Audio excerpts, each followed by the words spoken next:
Good morning. Thank you, Stuart, and thank you, John, for inviting me.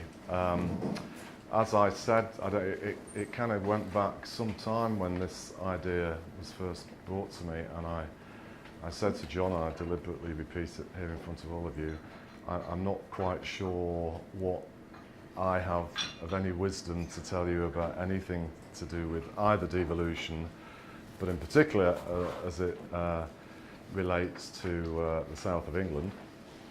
But given that I haven't got anything else better to do today, it's very nice to be here.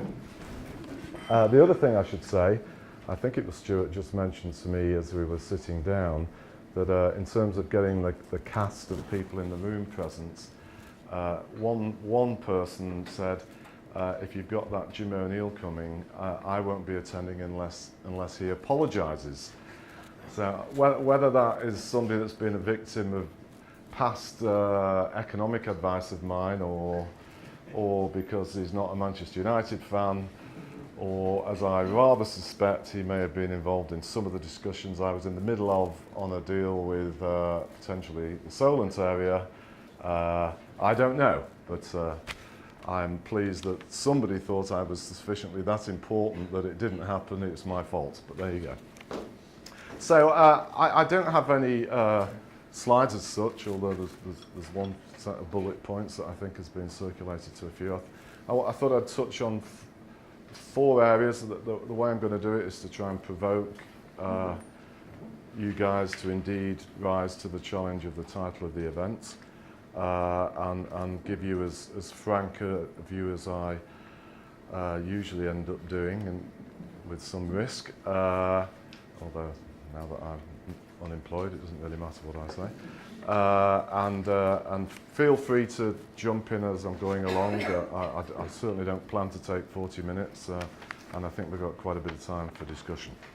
So the four things I'm going to focus on and bring and sort of try to link them together as I do it is, first of all, from sort of 40,000 feet, about the structure of the UK economy. My whole entrance into this topic is actually relatively recent in my professional life.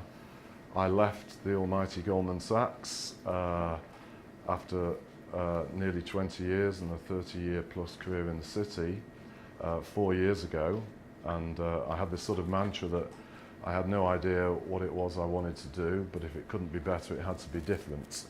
And when some people from the RSA approached me about why don't you look at something to do with the imbalance of the UK economy, I thought, well, that's different, and that's what led me to this. So I think it's important, and it'll link to the other bits, as I say, to spend a bit of time thinking about that. Secondly, with a lot of controversy, does devolution actually mean better decision making, or does it simply mean more bureaucracy? Thirdly, for any area, and I'm very aware of the fact that within the south there are lots of different kind of places, what actually is the edge that you want to bring out of your area in terms of some kind of persuadable focus on devolution? I'll say it now and I'll perhaps come back to it. If I remember rightly, when I guess it would be Greg Clark as Secretary of State at CLG formally put out the request around the country for devolution bids, I think we had either 41 or 44. Not many of them actually got beyond officials to the attention of the ministers and close advisors that were involved, because there was not that many had things that stood out that made them look particularly interesting. And then lastly, what else is there to focus on that's not in those three things? So first of all, with respect to the structure of the UK, and going back to why I was asked. As I'm sure some of you know, probably many of you don't know actually, the thing that I became strangely more known than most students of the miserable profession of economics is because now nearly 16 years ago, I dreamt up this weird acronym BRICS, which is to describe the rise of Brazil, potential rise of Brazil, Russia, India and China. 16 years later, some are rising more than others. As I occasionally joke to some people, maybe I should have called it IX. But that's another story. But one of the things that was so obvious to me in the build-up to what led to me thinking about that, and I used to travel far too frequently around the world, is the power of urban areas in driving economic growth. And when I was asked by the RSA to lead this commission, it was called the Cities Growth Commission, so clearly that led to a bias straight away from what the purpose of that commission was, which meant we were not even thinking about rural areas. A lot of people ignore the fact that that was the case, but our mission was about cities. And importantly, in terms of how I approached it as being a chair, we only existed for a year, which was I found attractive because I've no idea whether it was going to be a useful thing that I was doing in my life, but it also meant that we were not scared of sticking our neck out. The other important thing to say, particularly in the context of what somebody just said about last week, we approached it completely independently. I don't have any political ideology myself, even though I joined a Conservative government. And I think one of the reasons why we ended up having an influence is because that was the facts, and we focused on it from the economic rationale as opposed to anything particularly to do with the politics. And I'll say here now, one of many other controversial things, if somebody would have said to me at the start of that some of our ideas would be embraced by a Conservative government and a Labour party would not be that particularly focused on what we were saying, I would have said, no way. But that was the case. And again, I'm sure somebody with sympathies or involved in politics will immediately be thinking, but that was the reality of what happened, and it was the economic aspects of it that attracted George Osborne to embrace key parts of it. Separately, the whole issue of devolution, which was relevant nationally, but of course, the other part, which I've become so immersed in, the so-called Northern Powerhouse. And at the core of why I emphasise that is thinking about basic things about the UK, which we all know, but most people actually forget because they've got important things in their daily lives to be getting on with. But we are, first of all, a remarkably imbalanced country in terms of the national economy. The dominance of London and the South East is not something that is normal for an economy of our overall so-called wealth. And with it, and I passionately get involved in these debates, with all this focus about so-called inequality, actually on simplistic measures of income inequality for various reasons, but contrary to the popular perception, measured inequality is a bit lower than it was 25 years ago. What is dramatically wider is geographic inequality as well as intergenerational inequality, but actual income inequality is not has not widened for many years, despite what we get bombarded with in a lot of media. But it's quite rare. Another aspect of my learnings from pre-BRIC life, I did have a life before having that on my forehead. If you look at other very successful places in the world with contrasting styles, whether it be the US or Germany, they have a lot of places in their countries that contribute. So we are quite odd in that regard. And I'm deliberately not saying whether it's good or bad, but it's odd. The second thing, and it may be a coincidence, but it is also the case that we are remarkably centrally run compared to anywhere else in the OECD. The degree of central control over spending and revenue raising is almost, well, not almost, it is unparalleled in any other OECD country. It is very tempting, therefore, to immediately conclude that the two things I've just said are connected. They might not be, but there, I suspect, is almost definitely some bits which are. And so the third thing to say, and I emphasize it again here because of what I've acknowledged about the South being very diverse and different, and a lot of non-urban areas. If you want to make a difference nationally, a difference, by definition, the places that you've got to give the biggest amount of early attention to are the urban areas, which a lot of people who are not in urban areas quite understandably say, oi, what about us? But if you are approaching it from trying to change the national economy, it is reality that you have got to give primary attention to the urban areas. Although I quickly add, and something that grows in my own mind, as we have seen with the Brexit vote, actually, it was driven by people who were not in urban areas. So even if you want to economically focus on that primarily to make a difference, it's not just people saying, oi, what about me? Because it ends up influencing policy. So one has to be very conscious of that. And since leaving government, I'm even more sympathetic to the issue which I've seen described in your notes beforehand about how there was this frustration that there appeared to be one approach to devolution that was designed for urban areas, and there should have been more thought to be given to rural ones. I'll come back to that in a second because it is obviously true. But, I emphasise again,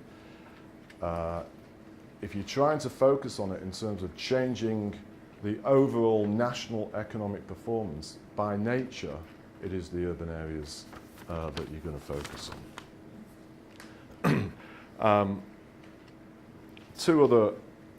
Three other things to say before I go into the second part.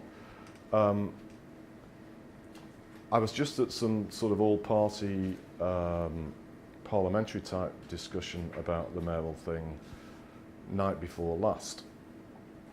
And to my ongoing staggering amazement, still to this day, a lot of people sort of get into this amusing game as to what the hell is the Northern Powerhouse anyhow, which is sort of amusing, but in my view a bit silly.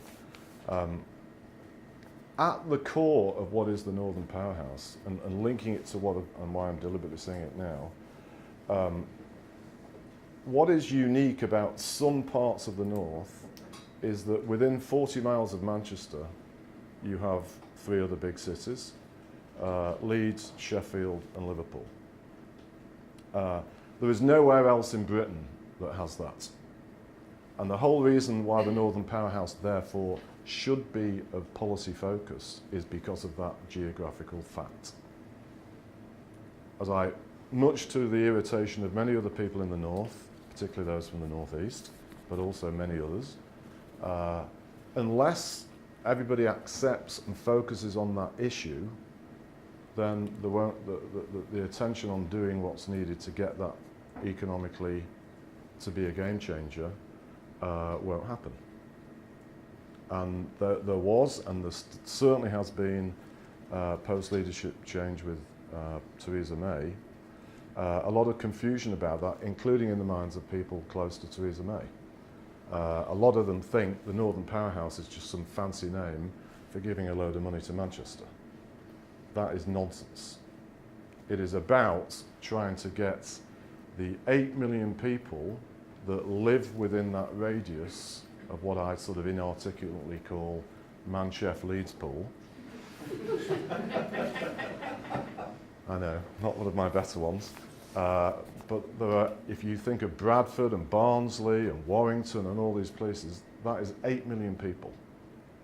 And if you can get them to behave as one collective group of consumers or one collective group of producers, that is a game changer for the future of the United Kingdom. And that is what the Northern Powerhouse is all about. Now, because of social issues and human life, of course, you can't exclude anybody else from the north, particularly the northeast, but that is what is at the core of the Northern Powerhouse.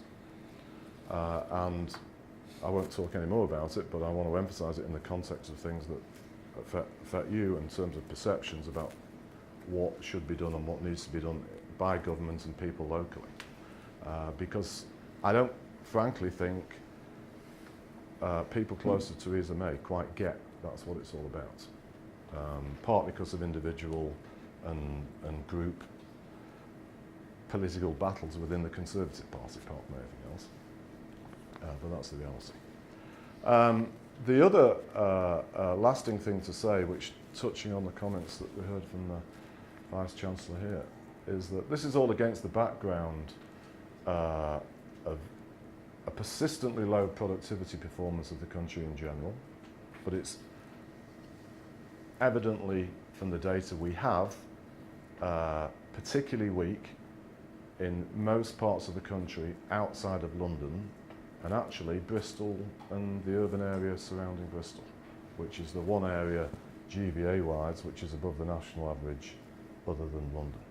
Most other areas are significantly weaker. And quite why and all the rest of it, there are many things, but skills and education are almost definitely at the core of it. So the comments made about the role of education, and particularly in universities, the role of universities in modern life is enormously important, in my opinion. One of the other things that influenced me in the Cities Commission approach to all of this is actually in the United States with Boston and the Northeast. When I first started studying economics in my shorts, it was fashionable in the 1960s to write off Boston and the Northeast of the US in the same way that has become the norm about many parts of the North. Boston and that area surrounding it, as I'm sure many of you know, is today one of the world's most vibrant urban-based communities, and it is almost definitely because of the universities being at the heart of it. So when I go back to that third point, what is your edge? If your universities here or in your own part of the South or those educational institutions have some real edge, they should play a big role in the sort of devolution that you want. So let me move quickly into the second part. And here, where I ask about, does devolution mean better decision making or more bureaucracy? And here I'm going to bring in some of my own personal observations about the interplay with national politics, particularly following what happened last week and the fact we have an election. This is being, I know this is being, what is this going to be used for, this taping of what I'm saying? I just suddenly realised. Who cares? If you want it to be Chatham House, oh, what the hell. The fact of the matter is, so first of all, and again, it'll become more evident now, the reason why I emphasise economics is most people approach the issue of devolution from national tribal politics, which in my opinion is wrong. And it is going to be very interesting as we creep through time, because most people in Whitehall just simply don't get it. Their first port of call is, what does this mean for my party and what does it mean for our political prospects? As I said already, I was sort of shocked that throughout the days of the Cities Growth Commission, or the brief time of it, and in the immediate aftermath, the Labour Party hierarchy seemed completely unfocused and disinterested in the topic. May have been a symbol of something broader, who knows? And I think, although obviously many of you have your own opinions about his motives and the PM of the Times' motives, I think what they were attracted to the idea was A, because of they had to worry about the Scottish referendum, but B,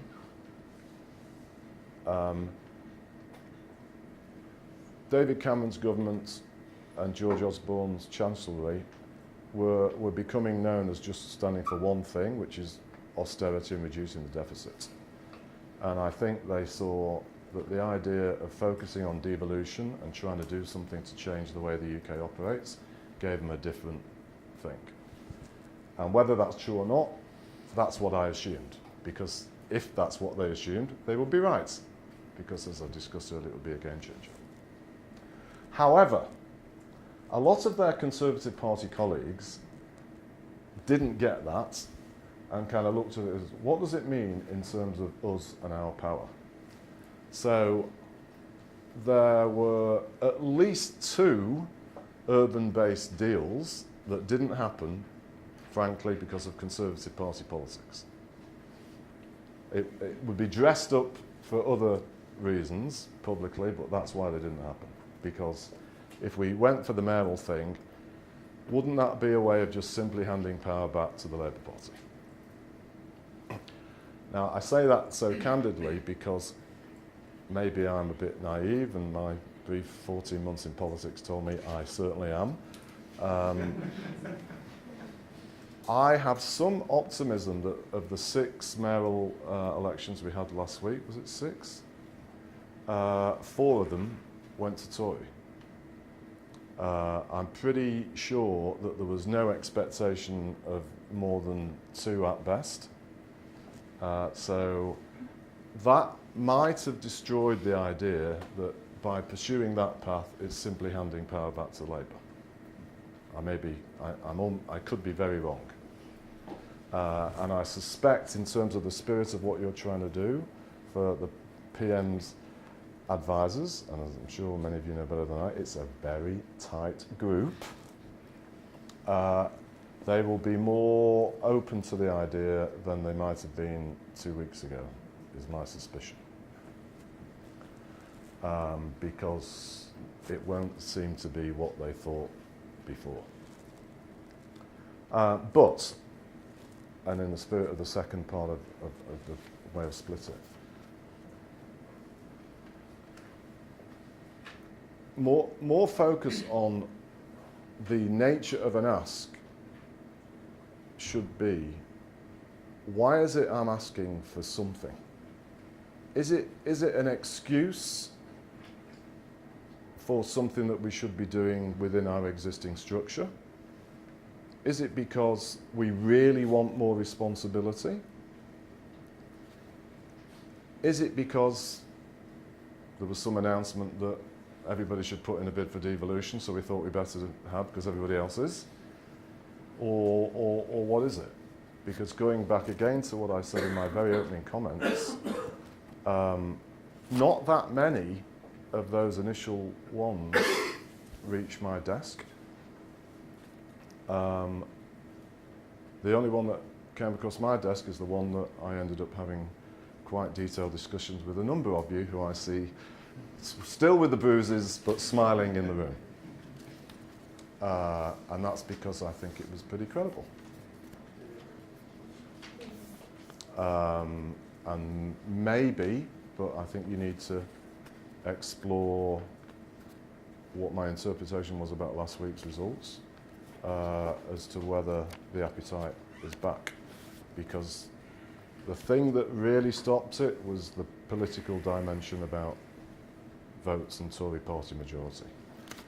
2 other things about it. If the polls, and remember here I said it's true, I don't really care about national politics, it all seems a bit stupid to me, but there you go. If the polls are right, and if the Tories get, I don't know, 60 plus majority, it would make it easier for those at the centre, if they wanted to do devolution deals, to do them.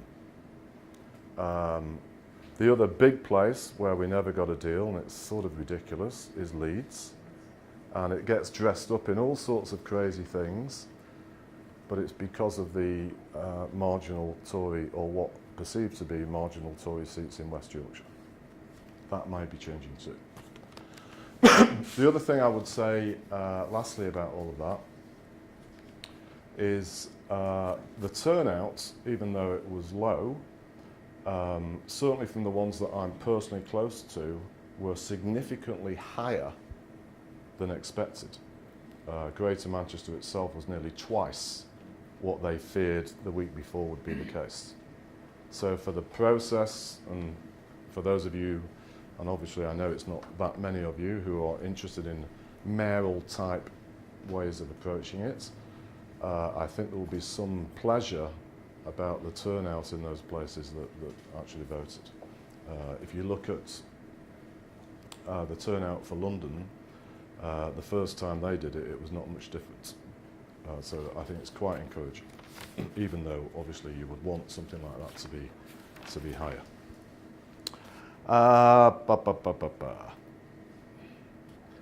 So I've touched on, coming to number 3, what is your asset or edge? So what is it that makes you different? Obviously, given my own background and journey into this broad space, it's easy for me to see that the urban conglomeration, let's call it the Solent area, that has the same rationale as Bristol-based area, West Midlands, blah, blah, blah, blah. Hence why that discussion went the way that it should have ended up delivering. For other areas, you have to think about what is your edge even more. And here I'll be slightly contradictory to the spirit and tone of what I said earlier. Again, partly because of politics, as you all will know, we did get encouraged to tiptoe into rural-based deals with mayors, which pretty clear to me, despite the fact I was the one that was having to have the discussions with them, weren't likely to succeed, because what was there that was so special that some of them were offering? And especially because of the diversity of the areas that were included. And I think those of you that are looking for deals that has a lot of non-urban aspects to it, you have to think very carefully about what is the uniquity of within it that you are hoping to seriously get, especially as it relates to obviously any transfer of money, because otherwise it will get lost in focus pretty quickly.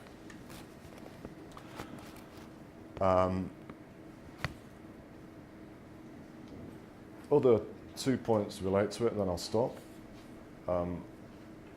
One is to reiterate what I've said about skills and education. I suspect, but I don't know, not least because I'm 8 months removed, there might be more, again, linked to a possible bigger majority. I suspect there might be a bigger appetite to at least explore aspects of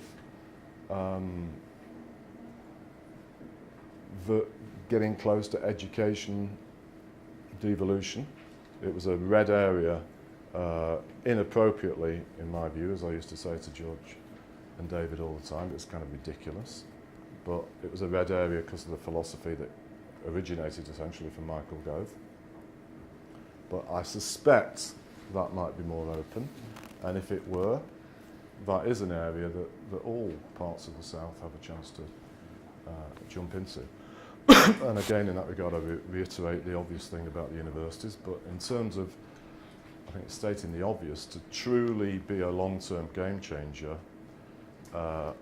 basic education and skills, because they're the things that ultimately matter for productivity. I believe, looking at the economics of it, it is pretty almost definitely the case that people in local areas are more likely to have some experience about what are the issues that really matter to that area, rather than just one centrally imposed plan. But again, rather than just some simple off-the-shelf ask, think through what is unique about what it is that you're trying to persuade these people.